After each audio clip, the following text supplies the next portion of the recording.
오늘 우리에게 주신 말씀은 누가복음 15장 25절에서 32절입니다. 찾으신 후에 저와 여러분이 한 절씩 교독하시고 마지막 절은 합독하시겠습니다. 누가복음 15장 25절에서 32절입니다.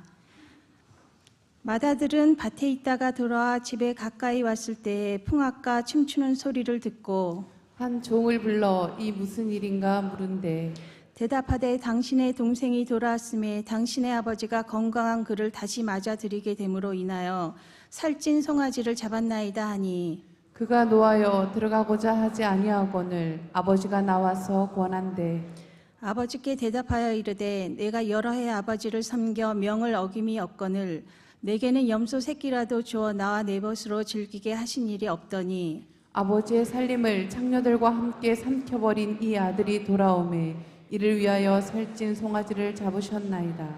아버지가 이르되 예 너는 항상 나와 함께 있으니 내 것이 다 내 것이로되 이 내 동생은 죽었다가 살아났으며 내가 잃었다가 얻었기로 우리가 즐거워하고 기뻐하는 것이 마땅하다 하니라. 아멘.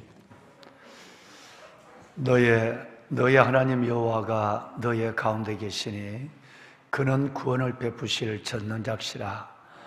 그가 너로 말미암아 기쁨을 이기지 못하시며 너를 잠잠히 사랑하시며 너로 말미암아 즐거이 부르며 기뻐하시리라. 아멘. 여러분 찬양으로도 또 그리고 여러 가지 여러분 글로도 또 늘 듣는 하나님의 말씀으로도 기억되는 하나님의 지극한 사랑, 우리에 대한 하나님의 엄청난 사랑. 미안합니다. 예. 목사님, 보름을 조금만 제가 합시다. 예. 접촉을 좀 봐주세요. 예, 접촉을 좀 봐주세요. 우리가 하나님이 우리에 대한 이 어마어마한 하나님의 사랑을 하나님께서 스바라냐고 하는 선지자를 통해서 우리에게 하나님께서는 그렇게 말씀하고 있습니다.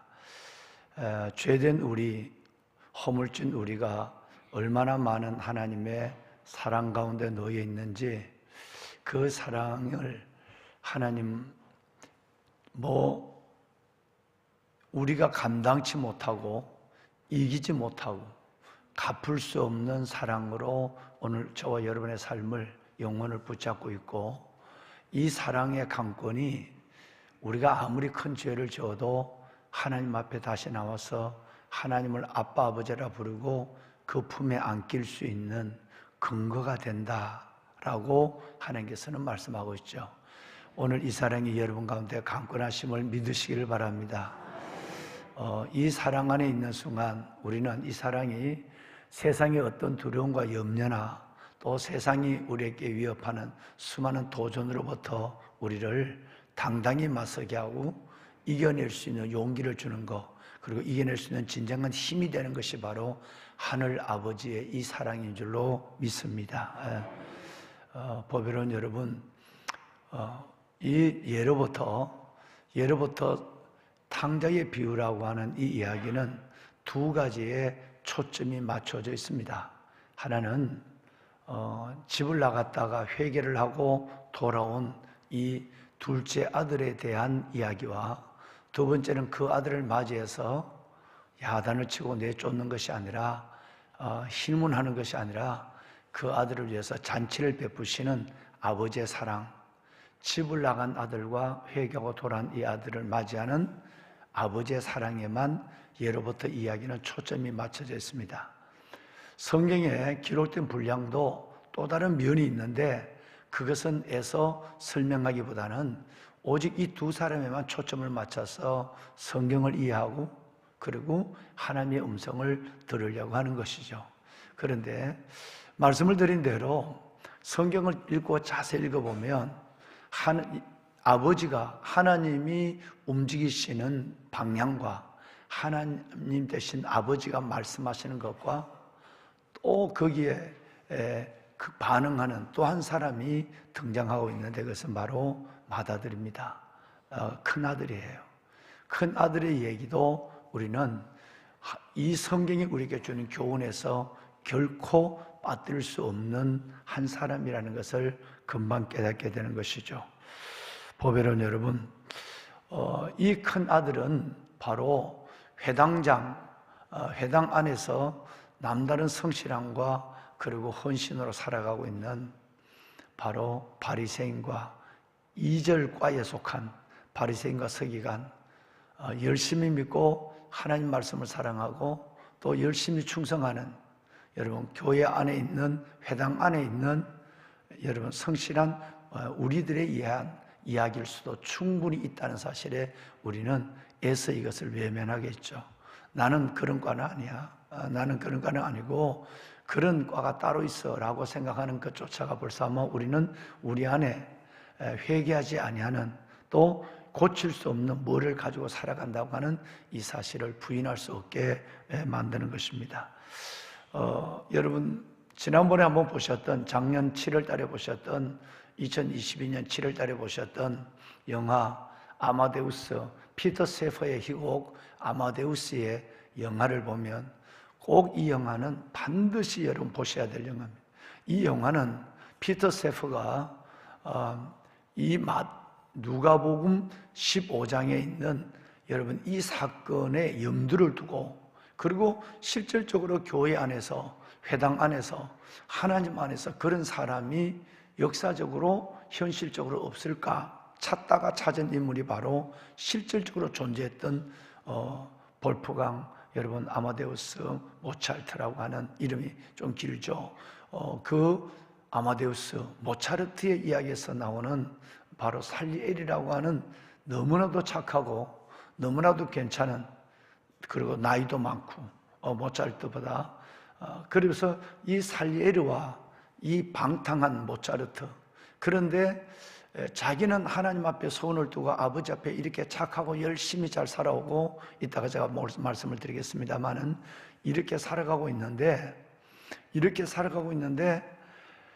정말 도덕적으로 그리고 윤리적으로 그가 너무나도 엉터리 같은 아마데우스 모차르트에게는 하나님이 어마어마한 재능을 부어주고 그는 야단도 치지 않고 징계도 하지 아니하고 하나님의 해픈 사랑을 여러분 하나님의 자신이 가지고 있는 사랑을 그놈에게 탕진하는 이 아버지에 대한 분노 그리고 자기보다 더 큰 재능을 가지고 있는 모차르트에 대한 시기심과 질투 정말 교회 안에서 있는 누가복음 15장에 나오는 이 큰아들과 둘째 아들의 정말 이 비유가 교회 현실 안에서 있는 역사를 뛰어넘어 모든 시대에 있는 우리들의 이야기를 너무나도 잘 그려낸 이야기가 바로 아마데우스라는 얘기예요. 꼭 작년에도 말씀을 드렸지만 이 영화는 반드시 보셔야 될 영화고 이 영화의 배경이 바로 역사적 배경은 실제 인물 볼프강 아마데우스 모차르트에 대한 이야기지만 이 이야기는 누가복음 15장의 근거에서 피터 세퍼가 여러분 역사적 인물을 찾아내고 오늘 교회를 고발한 여러분 그 내용이 바로 그 유명한 몇 해 전에 나왔던 아마데우스라는 영화입니다.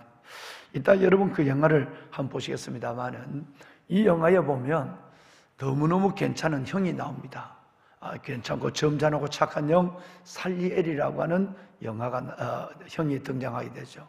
이 형이 하나님과 흥정하는 모습이 나오게 됩니다. 하나님과 거래를 시작하는 모습으로부터 매우 우리는 처음에는 편안하게 일상적으로 이 영화를 몰입하게 됩니다. 왜냐하면 내가 그까니까 별로 부담 없이 그 영화를 처음부터 우리는 들어가는데 조금도 불편함이 없습니다. 근데 나중에 가다 보면 상당한 많은 여러분 질문들이 내 가슴에 던져지게 되고 그 고민을 한 자리에서 영화는 끝이 나고 우리는 영화관을 빠져나오게 되는 것이죠. 여러분 대부분 대체로 전체적인 대부분 내용은 이런 것입니다. 여러분 이 살리엘이는 자기가 하나님으로부터 놀라운 음악적 재능을 가지고 태어났다 하는 사실을 알게 되지요. 알게 되어서 그는 어릴 때부터 이따 보시는 영화의 편집을 보면 어릴 때 기도하는 것과 나이가 많아서 이제 여러분 하는 고백이 막 섞여가지고 조금은 영화 전체를 보지 않으면 혼란스럽긴 합니다만 자세히 보시면 이해가 됩니다. 그는 아주 어릴 때 어느 연주회장에 가서 그는 그렇게 기도합니다. 자기가 하나님의 재능을 받았는 걸 아니까 하나님 참 감사합니다. 나를 하나님의 위대한 음악가, 하나님을 찬양하는 위대한 사람으로 만들어 주십시오. 그러면 저는 하나님 앞에 받은 이 음악의 재능을 가지고 내주신 천부적 은왕을 내가 천부적인 능력과 내가 근면한 노력으로 함께 하나님의 좋은 음악을 작곡해서 하나님께 영광을 돌리며 살겠습니다. 하나님, 그래서 내 이름이 좀 유명해지게 하시고 내가 작곡한 이 글이 내가 죽어서도 많은 교회에서 불려지는 찬양이 되게 하여 주시고 내 이름이 많은 사람에게 끝없이 회자되게 하여 주십시오. 자, 여기까지는 보편적으로 하나님의 재능을 갖고 그 길을 걸어가는 음악가들, 뮤지션들의 대부분 동일한 기도가 되죠. 근데 그 다음 말부터 이제는 상당히 어려워지는 말을 하게 됩니다. 만약에 하나님 나를 위대한 음악가로 만들어 주시고 내게 재능을 줘서 좋은 음악을 작곡해서 내가 죽더라도 이 찬양이 온 교회마다 하나님께 들어지게 하시고 그리고 나가서 내 이름이 영원히 죽어서도 회자되게 만들어 주신다고 한다면 이제 흥정이 시작이 되는 겁니다. 그렇게 된다고 한다면 그 대가로 저는 하나님 앞에 나의 거룩함, 순결과 그리고 근면함과 그리고 매우 깊은 겸손한 삶을 하나님께 살겠습니다. 그리고 가난한 사람들을 주님께서 원하니까 그 가난한 사람들을 위해서 내가 금전적으로 시간적으로 희생을 하겠습니다. 끝없이 베풀며 돕고 살아가겠습니다. 그리고 내게 하나님이 그 재능을 주셨기 때문에 내가 그 재능을 무상으로 음악 공부를 하기를 원하는 사람들에게 무상으로 내가 그 음악을 가르쳐주는 선한 일을 내가 하겠습니다. 뿐만 아니라 하나님이 내게 오랜 인생을 살게 해주신다면 그 인생을 끝까지 하나님이 나를 이렇게 이끌어 주시면 제가 흔들리지 않고 변하지 않는 중심으로 저도 그렇게 살겠습니다. 아멘, 또 아멘. 여러분, 이렇게 자기가 기도합니다.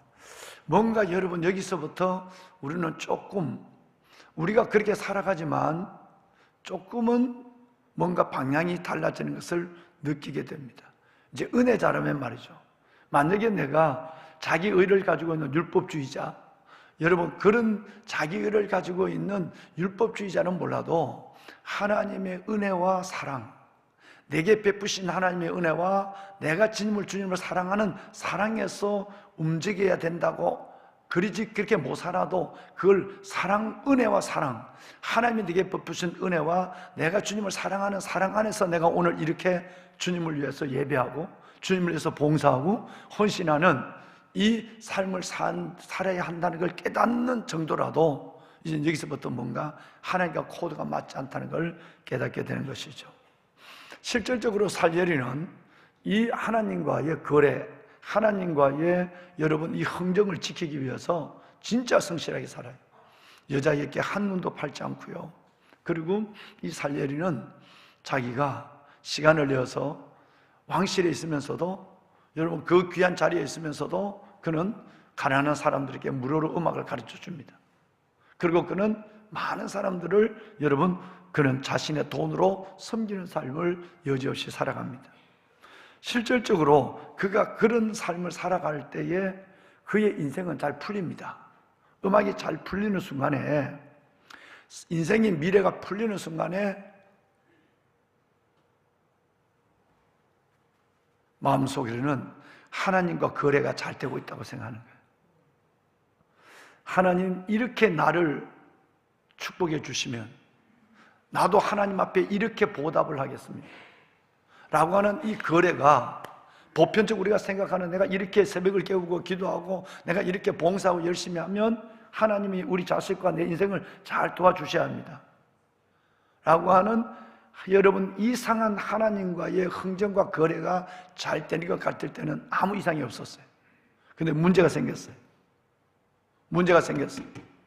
자기보다 천재적 재능을 몇 배나 더 가지고 있는 볼프강 아마데우스 모차르트가 나타나는 순간까지는 말이죠. 모차르트가 자기보다 훌륭한 모차르트가 나타났을 때, 그때 여러분 뭔가 하나님과의 삐딱한 일들이 일어나기 시작합니다. 그는 정말 아마데우스 모차르트의 저 행동을 바라보니까 내 생각에는 나는 이렇게 성실하게 살고 하나님이 내게 복을 주시고 또 하나님이 내게 복을 주시면 또 그 보답으로 내가 또 성실하게 살아가고 또 이런 일들의 공식들이 이루어지고 있다고 생각하는데, 저 인간에 대해서는 하나님이 그 공식을 쓰지 않는 거거든요. 약혼을 했지만 다른 여자와 매일 다른 짓을 하고, 그리고 자기처럼 근면하게 하루 종일 의자에 앉아서 작곡하는 이런 몸부림도 별로 없는 것 같고, 그런데 하나님은 그 사람에게, 그 모차르트에게 어마어마한 천재적 재능을 계속해서 부어주고, 그리고 그 모차르트를 한 거에 자기는 그 실력을 인정할 수밖에 없는 능력. 아 그래 맞아, 저놈은 어리지만 내보다 훨씬 더 잘한 놈이야. 저놈 저거 어떡하지? 저놈이 내 자리를 뺏으면 어떡하지? 내보다 더 인정을 받으면 어떡하지? 그러면서 그놈의 능력을 인정하는 능력밖에 자기에게 주어지지 않는 거예요. 하나님 앞에 갑자기 불편해진 거예요. 질투와 증오가 일어나고 사람에 대해서, 하나님에 대해서 반항이 일어나기 시작하는. 하나님의 거래는 이익이 아니지 않습니까? 내같이 돼야 되잖아요. 내게 이런 재능을 주시면, 나를 이렇게 만들어 주시면 내가 하나님 앞에 이렇게 보답하겠습니다. 그래서 하나님 여기까지 잘 왔잖아요. 근데 저 인간에게, 내게 통하는 이 보편적이고 상식적인 이 하나님의 거래가 왜 저 인간에게는 안 됩니까? 저 인간은 하나님을 위해서, 이웃을 위해서, 가난한 자를 위해서 아무것도 하지 않는데 하나님의 예쁜 사랑을, 하나님의 사랑을 탕진하고 있습니까? 하나님에 대해서도 이제 두 가지 대상이 가슴 안에 딱 섬이 된 거예요. 하나는 아마데우스에 대한 증오와 질투가 일어난 거예요. 또 하나는 하나님에 대한 반항이 동시에 일어나기 시작했습니다. 보배로운 여러분, 무마할 정도로 하나님이 인내해 주시고, 무마할 정도로 받아주시고, 무마할 정도로 그 탕자 같은 아마데우스를 하나님께서는 재능을 부어주시는 이 일들에 대해서 불편한 정도가 아니라 이제는 하나님 앞에 잘못된 하나님을 스스로 고발하기 시작한 것이었어요. 여러분, 살레리의 선뜻한 말이 등장합니다. 하나님, 이제는 당신과 나는 적입니다. 아, 여러분, 십자가를, 벽에 있는 십자가를 떼서 불에 집어 던지면서 하나님, 당신과 나는 이제는 적입니다. 이 말은 당신과의 모든 거래는 끊어졌다는 얘기예요. 당신과 나는 적입니다. 나는 당신에게 하나님, 당신이 주는 재능을 받으려고, 당신이 주는 재능을 받고 내가 유명해지려고 나의 모든 기본적인 욕망까지 다 절제하고, 당신이 시키는 대로 가난한 사람들을 다 도와주고 무상으로 가르쳐주고 이렇게 했는데도 나는 저 인간을 지켜보고 저놈의 재능을 인정하는 능력밖에 주지 아니하고 저놈에게는 하나님의 예쁜 사랑을 준다면 도대체 당신은 누굽니까? 나는 그런 당신이 싫소. 이만큼 하면 이만큼 해주고, 이만큼 하면 이만큼 해주는 이 공식이 통하는 하나님과의 흥정과 거래가 제대로 되는 때문에 진짜 하나님이지, 일방적으로 기울여지는 하나님이라면 하나님의 그 사랑을 난 종잡을 수 없는 거예요. 그래서 난 당신이 싫은 거예요. 당신이 싫다는 말은 당신과 나는 이제 적이요 하고 십자가를 불에 던져놓습니다. 여러분, 우리는 이 영화를 통해서 우리는 너무나도 쉽게 성경을 이해할 수 있는 폭을 갖게 되는 것입니다. 다시 얘기하면 마음속에 살기와 증오를 가지고 있는 이 살리엘이 점잖고 도덕적인 그가 속되고 부패하고 엉터리 같은 동생, 여러분, 아마데우스, 모차르트보다 더 큰 악을 저지를 수 있다, 더 큰 범죄를 할 수 있다는 사실을 우리에게 보여준 사건입니다. 교회 안에, 회당 안에, 다시 말하면 1절이 나오고 2절 여러 번 읽었는데 2절과에 있는 세리와 죄인이 아니라, 1절에 있는 세리와 죄인이 아니라 정말로 평생을 교회 안에 있고 은혜 가운데 있다고 하는 바리새인과 서기 같은 회당 안에 있는 이들이, 점잖고 도덕적이고 성실하고 착하고 헌신적인 이들이 부패하고 타락한 1절에 있는 동생과 있는 사람보다 훨씬 더 무서운 악을, 훨씬 더 하나님으로부터 멀어질 수 있다는 것을 우리에게 보여준 실제적 역사적 사건입니다. 이제 이 생각을 가지고 우리 한번 영화를 잠시 한번 3분짜리 편집된 영화를 다시 한번 보시면서 저와 여러분의 일생이 어느 과에 속하고 어떤 모습으로 살아가고 하나님과 행정이 얼마나 율법적이고 하나님과 행정 그 자체가 자기 의를 가지고 하나님 앞에 나서는 교만인가 하는 것을 다시 한번 깨달으며 우리는 말씀 속으로 들어가는 저와 여러분이 될 수 있기를 바랍니다. 영화를 잠시 다시 한번 보시겠습니다. I would offer up secretly the proudest prayer a boy could think of. Lord, make me a great composer. Let me celebrate your glory through music and be celebrated myself. Make me famous through the world, dear God. Make me immortal. After I die, let people speak my name forever with love for what I wrote.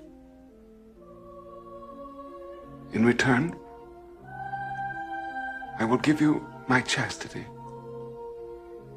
my industry, my deepest humility, every hour of my life. But what did it matter? He adored my music. Tell me, if you had been me, wouldn't you have thought God had accepted your vow?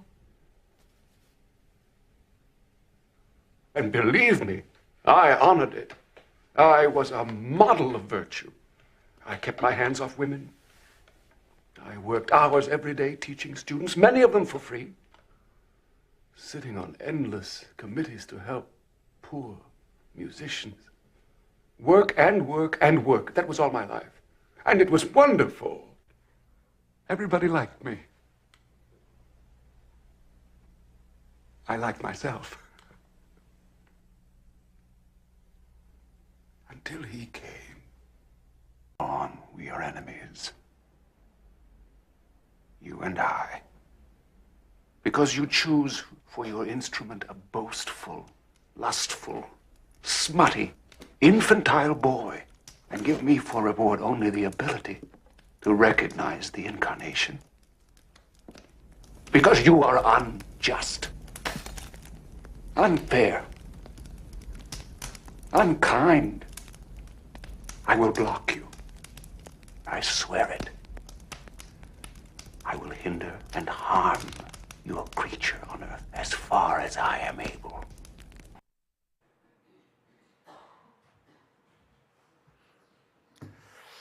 여러분, 다시 말씀을 드리면 탕자의 비유에 오늘 읽으신 25절 이하에서 32절이라는 짧지 않은 내용이 어떤 면에서 결론이고 가장 중요한 제2의 클라이맥스라고 하는 이 내용이 마다들에 대한 얘기예요.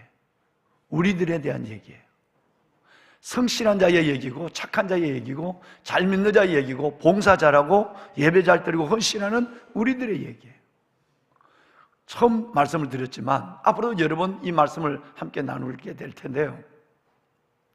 여러분, 못된 동생은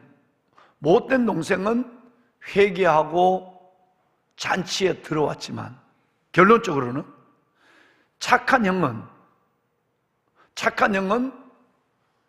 회개가 무엇인지도 모르고 회개조차 하지 아니하고 착한 형은 잔치에 들여오지 못한 것으로 이야기는 끝이 납니다. 못된 동생은 내가 뭐가 잘못된지는 알았지만 착한 형은 지가 뭐가 잘못된지도 몰라요. 그리고 여러분 이야기는 끝납니다. 착한 동생은 은혜의 품에서 감사하고 감격했지만 못된 형은, 여러분 착한 형은, 못된 동생은 아버지의 은혜 가운데서 감격하고, 그리고 아버지의 사랑 가운데서 그가 행복을 느꼈지만 늘 아버지 안에 있다고 생각하는 이 착한 형은 아버지의 사랑이 뭔지, 오히려 아버지에게 성경은 노했다. 아버지에게 지금 살려리처럼 분노하는 거예요. 당신과 나는 적입니다. 이건 아니잖아요. 은혜를 몰랐다는 거예요. 갈수록 율법적인 사람이 돼요. 내만큼 하지 않는 사람은 정죄의 대상이에요. 내만큼 기도하지 않고 내만큼 봉사하지 않는 사람은 1차적인 정죄의 대상에서 올려놓아요. 그러다 보니까 내가 하나님의 자리에 왔다 갔다 하는 일이 익숙해져요. 하나님만이 심판할 수 있는 것을 내가 판단하는 거예요. 내가 정죄하는 일에 익숙해지는 것입니다. 첫날 말씀을 드렸지만, 그래서 하나님은, 아버지는 탕자가 돌아올 때 그 맞으러 맨발로 달려나갔던 아버지는 둘째 아들을 잔치에 끌어들이기 위해서도 밖으로 나가야만, 집 밖으로 또 나가야만 했어요. 아버지를 불러내는 데는 둘 다 똑같다는 거예요. 아버지의 눈에서 보면 집을 나간 아들이나 집안에 있는 아들이나 둘 다 잃어버린 아들이에요. 집 나간 아들도 잃어버린 아들이고 집에 있는 아들도, 우리도 잃어버린 아들이에요. 그런데 그 첫 번째 잃어버린, 여러분, 이 아이는 스스로 하나님 앞에 아버지의 품으로 회개하고 돌아왔지만 이 아이는 자기가 잘못된 것을 모르기 때문에 회개할 필요 없이 평생을 살면서 자기가 잘 믿는 줄 알고, 자기가 하나님의 자녀로 당당한 줄 알고, 심지어 하나님까지 대항하는 일들을 우리는 보게 되는 것입니다.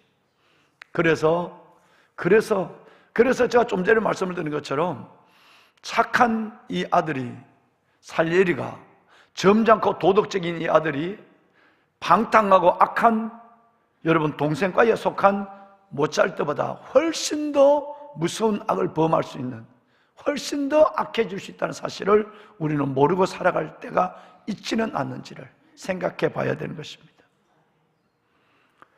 보배는 여러분, 아까 좀 전에 말씀을 드렸지만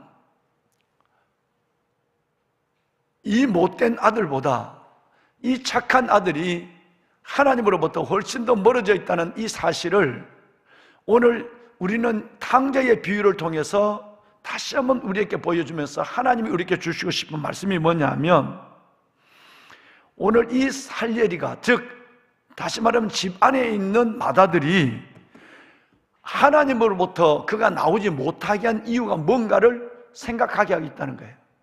무엇이 맏아들, 이렇게 착한 아들이, 착한 여러분들이 무엇이 하나님으로부터 사랑을 받지 못하고 있을까? 무엇이 하나님께 나가게 못하게 할까? 잔치의 기쁨을 느끼지 못하고 율법적으로 가게 만들까라고 하는 것이, 그것은 바로 좀 전에 말씀드렸지만 율법적인 신앙과 도덕적인 자기의예요. 살아갈수록 믿을수록 율법적이 돼요. 율법적은 정죄예요. 율법은 정죄입니다. 또 하나는 도덕적인 자기의예요. 내가 하나님을 믿으면서 난 이만큼, 절대 나는 다른 견눈짓 하지 아니하고, 내가 이렇게 착한 일을 하고 이렇게 봉사하고 이렇게 헌신하고, 이게 잘못됐다는 것이 아니라, 여러분, 이게 잘못됐다는 것이 아니라, 다시 말하면 하나님 감사합니다. 나는 저 뒤에 기도하는 저 인간 세리처럼 같지 않은 거 감사합니다. 나는 1회에 2번씩 금식하고 11조를 하고, 나는 하나님 한 번도 저놈처럼 남의 주민들을 억지로 털어낸 예도 없습니다. 하나님, 나는 저 세리 같지 않은 인간에 대해서 난 너무너무 감사합니다 라고 기도했던 여러분 바리새인처럼, 내 안에는 나는 하나님 앞에 11조를 하고, 나는 하나님 앞에 금식을 하고, 내가 하나님 앞에 남을 억지로 내가 남을 짓누르고 뭘 빼앗아오지 않고 이런 일을 한 것이, 그것이 잘못됐다는 것이 아니라 그것이 내 안에서 의가 됐다는 것이 잘못된 거예요. 의가 됐는 거예요. 이 의가 하나님 앞에 나를 못 나가게 하는 거예요. 율법적인 것과 자신의 도덕적 의가 하나님 앞에 면전에 서지 못하게 만드는 것은 바로 마다들의 자기 의와 율법적인 신앙이에요. 여러분, 이것을 깨닫는 우리들이 되어야 합니다. 평생 동안 이걸 잊어버리면 안 돼요. 잊어버리면 여러분 잘 믿지만 하나님으로부터 멀어지는 거예요. 하나님 앞에 열심히 하는 만큼 하나님으로부터 멀어지게 되는 거예요. 여러분, 남보가 다르게 하는 만큼 자기 의가 쌓여지게 되는 거예요. 자기 의를 가지고서는 절대 우리는 하나님 앞에 구원받지 못하고 하나님 앞에 나갈 수가 없어요. 그런데 대부분 교회에서 보면 주의 종들이나 하나님의 백성들이 믿을수록 은혜에서 멀어져요. 율법에 가까워져요. 믿을수록 자기 의가 더해져요. 잘 믿을수록. 그래서 마음으로도 말은 하나의 마음으로 정죄해요. 나는 저는 인간 같지 않아. 마치 여러분 우리는 성경을 내 안에서 너무너무 다르게 적용해서 보는 거예요. 나는 달라. 저는 인간 같지 않아. 저는 과는 아니지. 이것이 바로 하나님으로부터 우리를 멀어지게 만든다는 거예요. 아버지를 늘 가까이 있으면서도 아버지의 기쁨과 아버지의 잔치에 들어오지 못하게 하는 그 이유는 악이 아니었어요. 죄를 짓는 것이 아니라 의 때문에 못 들어오는 거예요. 내가 죄를 지어서 아버지의 잔치에 못 들어온 것이 아니라 내 의가 너무 커서 아버지의 잔치에 내가 못 들어가 아버지를 불러내는 거예요. 마당에 똥 싸놓고 개를 부르듯이 아버지를 끌어내는 거예요. 다시 말하면 아버지도 살려리처럼 내 마음대로 통제될 수 있는 존재로 보는 하나님도, 내가 이렇게 하면 하나님 이렇게 해줘야 돼. 내가 하나님을 통제하는 거예요. 그런데 내가 이렇게 했는데 하나님이 거기에 보상이 없고 거래와 흥정이 잘 안 되면 기분이 나빠져요. 하나님에 대해서 반항하는 거예요. 마음으로 분노하는 거예요. 여러분, 성령의 조명 안에 이 일들을 저와 여러분이 철저하게 보며 하나님 앞에 우리의 삶이 온전히 은혜 속에 붙잡혀 있는 사람이 되어야 할 것입니다. 말씀을 끝내겠습니다. 두 아들 모두 한 아버지께 반응을 했죠. 그죠? 한 아들은 재산 때문에 아버지께 반응을 했고요. 한 아들은 자기가 잘 성실하게 사는 것 때문에 반항하는 거예요. 방법상 하나는 아주 못되게 굴었고 또 하나는 지극히 착했을 뿐 둘 다 아버지의 마음에 멀어져 있기는 두 사람 다 똑같이 잃어버린 아들, 떠난 아들, 멀어진 아들이었다는 사실입니다. 내일 아침에 다시 말씀을 드리겠지만 우리가 하나님을 반항하는, 그래 하나님께 반항하고 하나님께 멀어지게 되는 두 가지 이유가 있습니다. 하나님께 멀어질 수 있는 두 가지 이유. 첫째는 하나님의 말씀을 어기는 거예요. 하나님의 말씀에 불순종하는 겁니다. 동생과예요, 동생과. 하나님의 말씀을 어기고 불순종할 때 우리는 하나님께 반항하게 돼요. 하나님을 떠나게 돼요. 또 하나는 아이러니하게 하나님의 말씀을 잘 지킬 때 하나님께 반항하게 되는 거예요. 하나님 말씀을 잘 지킬 때 하나님 반항. 무서운 메시지를 지금 전하고 있는 거예요. 29절 말씀을 보시면 여러 해 동안 아버지를 섬겨 명의, 어김이, 억건을, 이게 무서운 거예요. 여러 해 동안 내가 교회 안에서 얼마나 내가 장로로, 권사로, 내가 목사로 내가 얼마나 열심히 내가 하나님 앞에 섬기고 명의, 어김이 없었는데 나를 이렇게 대해? 여러분, 하나님을 반항하는, 하나님을 근심되게 하는, 하나님을 떠나는 두 가지 이유. 첫째는 하나님의 말씀을 순종하지 않을 때, 동생과에 속할 때 하나님을 반항하게 돼요. 두 번째, 하나님의 말씀을 너무너무 잘 지켰을 때 하나님을 떠나게 되는 두 가지 이유예요. 이걸 잊지 말아야 돼요. 나는 여러 해 동안 내가 아버지를 섬겼잖아요. 명의 어김이 없는데, 여러분, 이것이 바로 무서운 거예요. 우리는 여러분 이 말씀을 함께 나눈 우리는 일과에 속한 사람은 없어요. 동생과에 속한 사람은 없다고 보는 거예요. 그럴 수도 있겠지만, 그런데 이과에 속한 사람은 상당히 많다고 보는 거예요. 내 자신도 이렇게 갈 때가 너무너무 많아서 섬찟섬찟하고 돌아올 때가 많은 것처럼. 만약에 이 말씀이 없다면, 여러분 제자 훈련할 때 첫 시간에 말씀을 들었던 바리새인과 세리의 비유, 이 말씀과 탕자의 비유라는 예수님의 직설적인 비유가 우리에게 없다고 한다면, 내가 한참 잘못돼도 뭐가 잘못된 줄 모르고 나는 하나님의 은혜 가운데 있고 축복 가운데 있고 하나님의 천국 가운데 있는 줄 착각하고 살다가 진짜 하나님 앞에 멀어졌는 현장을 마지막 주님 앞에 설 때 얼마나 무시무시하고 아찔하겠습니까? 하나님 주님이 우리에게 주는 포도밭의 비유, 첫째 아들은 간다고 그러고 안 갔어요. 둘째 아들은 싫어 해놓고 갔어요. 누가 아버지께 종국적으로 순종했느냐? 교회 안에 맏아들은 다 포도밭에 못 들어갔어요. 여러분, 포도밭에 못 들어갔던 둘째 아들이 다 포도밭에 들어갔어요.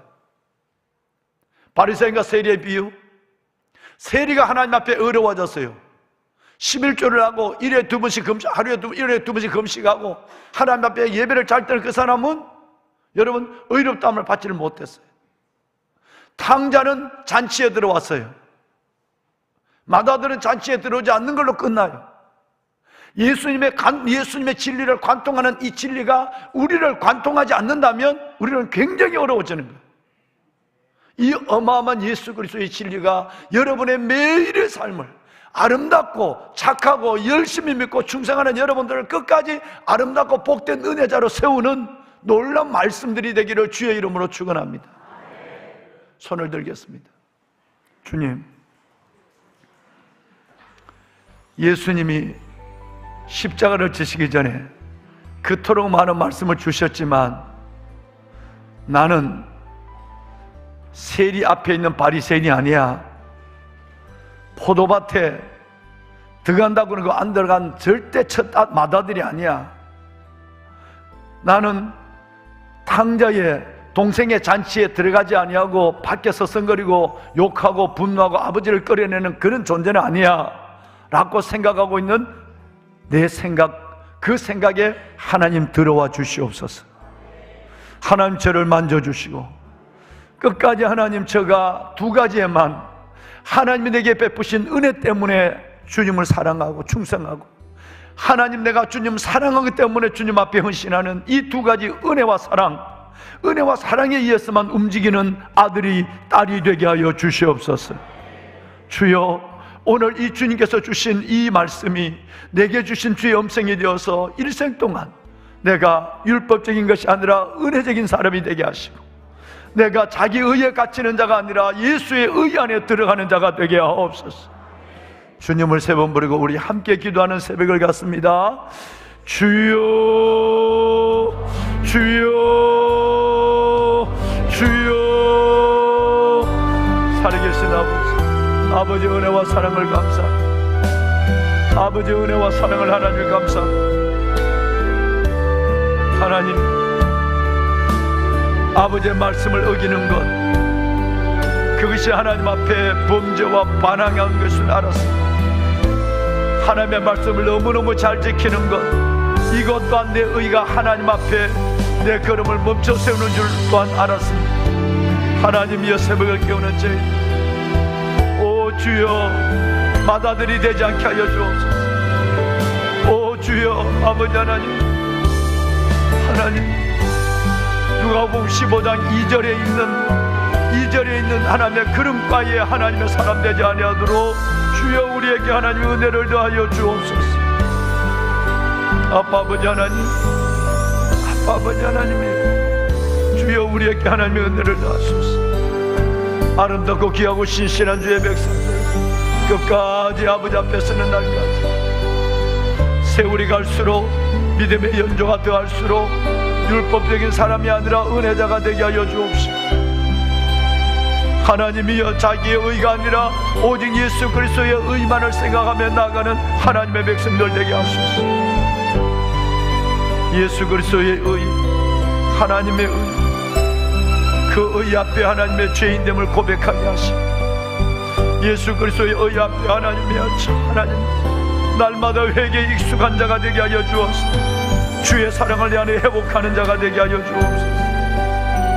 남보다 다른 믿음, 남보다 깊은 믿음이라 생각하는 그 자체가 벌써 하나님, 내가 주님 앞에 내 의를 가지고 나가는 어리석임을 알게 하여 주시고, 오 주여 겸손하게 하시고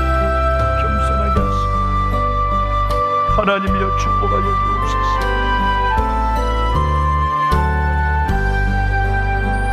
아버지여, 아버지, 주의 사랑하는 하나님의 자녀,